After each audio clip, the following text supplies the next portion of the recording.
So here we come up with a question. Should all interns be paid for their work? Hiring interns has a number of benefits. They will bring fresh ideas to the table, spread word of your business to their peers, increase your productivity, and often turn into deal full-time hires later on down the road. But there are some major consideration before you bring them on. Do you have to pay them?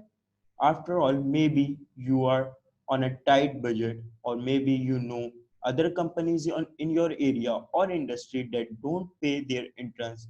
If those businesses are able to attract interns for no pay, why should you shell out a salary?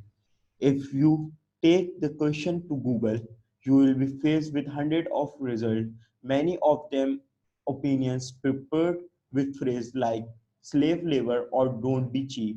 But on the other hand, you might come across profiles or potential interns who are begging for experience and would not hesitate to work for free. The mixed information can be little overwhelming.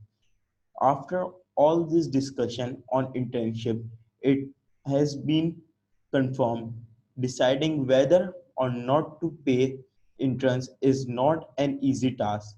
There are moral, legal, and ethical questions surrounding the dilemma, and ultimately, in spite of all the arguments, you have to decide what's best for your business. If you are facing this decision, you have a lot to think about and their basics. With escalating arguments on both sides of the issue, recent lawsuits have drawn attention to usually unenforced Federal Labor Standard Act (FSLA), which dictates if and when an intern needs to be financially compensated. The FLC specifies criteria determine whether someone is a trainee or employee. The difference being that employees need to be paid at least minimum wage. The criteria are up for interpretation, but it boils down to this. If you can't or don't want to pay your interns, you have to provide skills and opportunities that clearly benefit them, and you can't gain anything from their work.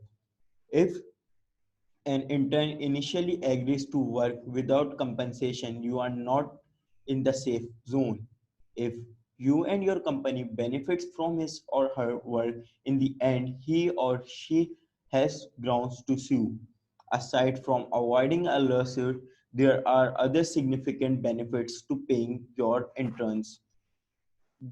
Babbitt notes that interns the paid interns are happy interns, and happy interns are excited to come to work, contribute to the team, and put forth their best efforts.